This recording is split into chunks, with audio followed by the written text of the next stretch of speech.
ओम नमो भगवते वासुदेवाय।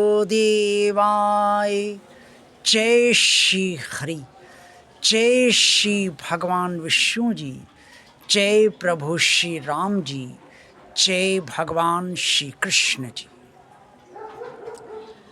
भगवान और आप चैनल के अत्यंत प्रिय श्रद्धालु भक्तों, भगवान ने हर प्राणी को 3 गुण प्रदान किए।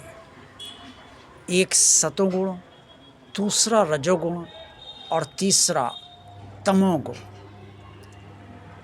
और इन 3 गुणों में कोई एक गुण एक बार में ही प्रधान बनता है, अर्थात नंबर 1 पर आ जाता है, और बाकी दोनों गुण नंबर 2 या नंबर 3 पर चले जाते हैं। और जो गुण प्रधान हमेशा बना रहता है, उसी से उस व्यक्ति की पहचान होती है। कोई सतोगुणी प्रधान होता है, कोई रजोगुणी प्रधान होता है, तो कोई तमोगुणी प्रधान होता है। जो रजोगुण होता है वो आपको तबाह करने के लिए हर समय तैयार रहता है, और ये रजोगुण ही है जो आपको संसार में इतना बांध देता है, इतना बांधे रखता है संसार से, कि आप चाहते हुए भी भगवान में अपना ध्यान नहीं लगा पाते हो। ये किस तरह से काम करता है और कहाँ रहता है और क्या करता है और क्या ये चाहता है और इसके नियंत्रण के लिए क्या करना चाहिए, ये सब श्रीमद् भगवद गीता के अध्याय 3 में श्लोक 37 से 40 के अंतर्गत स्पष्ट तौर पे बताया गया है। भगवान श्री कृष्ण जी ने अर्जुन से स्पष्ट कहा कि ये रजोगुण मनुष्य के लिए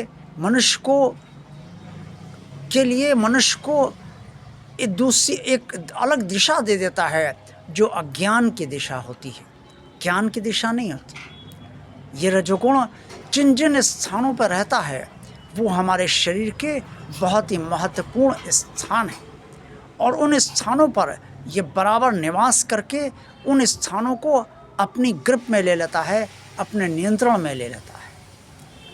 प्रिय श्रद्धालु भक्तों, रजोगुण अज्ञान देता है, और अज्ञान से ही इस शरीर को मोहित करता रहता है, जिसकी वजह से हम इस संसार से बंधे रहते हैं और इस संसार को कभी छोड़ना नहीं चाहते।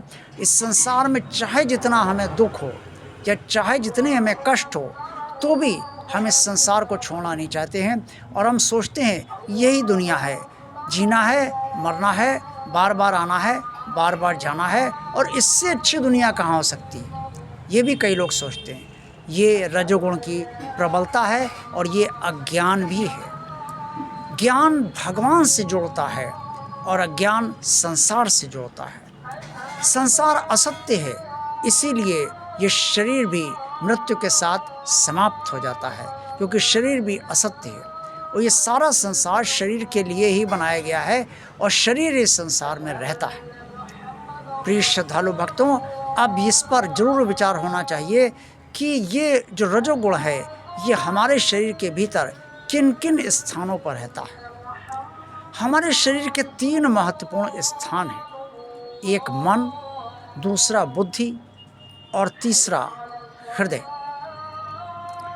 जो मन है वहाँ पर ये रजोगुण निवास करता है, और मन को इतना मजबूत बना देता है कि मन से वो बुद्धि को भी अपने चंगुल में ले लेता है, और जब मन और बुद्धि चंगुल में आ गई तो हृदय तो चंगुल में आ ही जाता है, अर्थात बंधन में आ ही जाता है।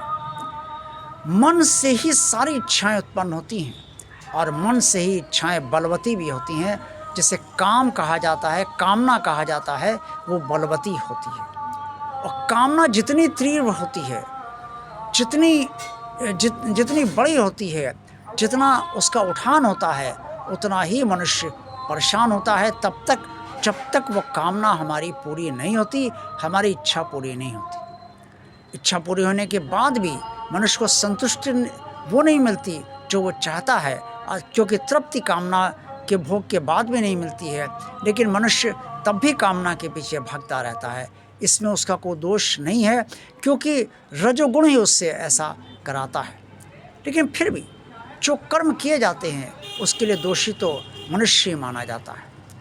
रजोगुण में के अंतर्गत जब कामना पूरी नहीं होती है और इच्छाएं बहुत बलवती होती चली जाती हैं तो क्रोध बहुत ज़बरदस्त आता है, और उस समय हर मनुष्य सोचने लगता है ये काम तो होना ही चाहिए, मेरी इच्छा पूरी होनी चाहिए, चाहे जैसे पूरी हो। और जैसे ही शब्द आता है हमारे भीतर और ये विचार उत्पन्न होता है कि चाहे जैसे पूरी हो, तो उस समय हम बहुत से ऐसे कार्य भी करने लगते हैं जो नैतिक नहीं होते, अनैतिक होते हैं, और यहीं से हम बुरे कर्म करना शुरू कर देते हैं और फिर बुरे भोग भी वर्तमान या भविष्य में या अगले जन्म में भोगते भी।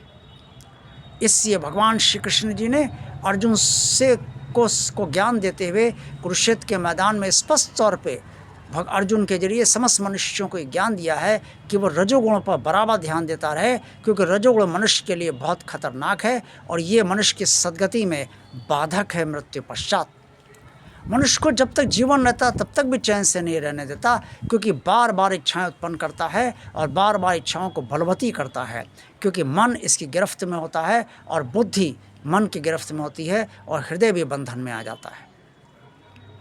प्रिय श्रद्धालु भक्तों, ये जो 3 वास स्थान हैं इसके रजोगुण के रहने के, इन तीनों जगहों पर हमें ध्यान अवश्य देना चाहिए। और सबसे पहला इसको नियंत्रित करने का उपाय ये है कि आप अपने भगवान से प्रार्थना कीजिए कि आपके अंदर जो रजोगुण बहुत ज़्यादा बढ़ा हुआ है उसे भगवान अपने नियंत्रण में ले ले और आपको सद्बुद्धि प्रदान करे, अज्ञान नष्ट करे आपका और ज्ञान आपको दे, और आपके मन को शुद्ध करे, बुद्धि को स्थिर रखे और हृदय को पवित्र करे। इस प्रार्थना से बढ़कर कोई कारगर अन्य उपाय नहीं है जो रजोगुण को पूरी तरीके से शांत कर सके और रजोगुण को उसके तीनों वास स्थान से हटा सके। और इसके साथ साथ आप भी निरंतर ये प्रयत्नशील रहिए कि रजोगुणी आपको नहीं बनना है और रजोगुणी प्रधान आपको नहीं रहना है। जब कोई कामना बहुत बलवती हो और पूरी ना हो तो ठीक है, नहीं बलवती हो रही है, भगवान की यही इच्छा है तो मैं क्या कर सकता हूँ, ये सोचकर उस इच्छा को से अपने को अलग कर लीजिए। जितनी ज़्यादा आप अपनी इच्छाओं को आप अपने से अलग करते रहेंगे उतना ही आप रजोगुण के बंधन से मुक्त होते जाएंगे। अगर आप वास्तव में वर्तमान जन्म में सद्गति चाहते हैं और अच्छी योनि चाहते हैं और जब तक जीवन है तब तक शांति के साथ जीना चाहते हैं और अपने परिवार और अपना भरण पोषण और संचालन शांति के साथ करना चाहते हैं तो रजोगुण की प्रबलता पर ध्यान अवश्य देते रहिए। और जब भी आपको लगे कि रजोगुण आपका अनियंत्रित हो रहा है, आपके नियंत्रण के बाहर है, तो उस समय आप उसके लिए वो कारगर उपाय अवश्य कीजिए जो भगवान कृष्ण ने श्रीमद् भगवद गीता में अर्जुन को बताए। देखते रहिए भगवान और आप चैनल। वीडियो पसंद आया तो लाइक कीजिए, चैनल को सब्सक्राइब अगर अभी तक भगवान का कार्य मानकर नहीं किया है तो इस चैनल को सब्सक्राइब भगवान का कार्य मानकर अवश्य कर दीजिए।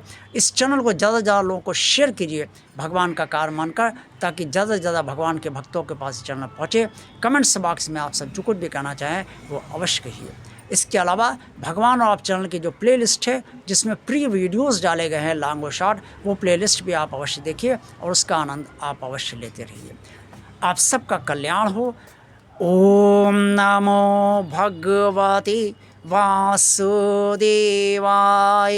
जय श्री हरि, जय श्री भगवान विष्णु जी, जय श्री प्रभु श्री राम जी, जय श्री भगवान कृष्ण जी।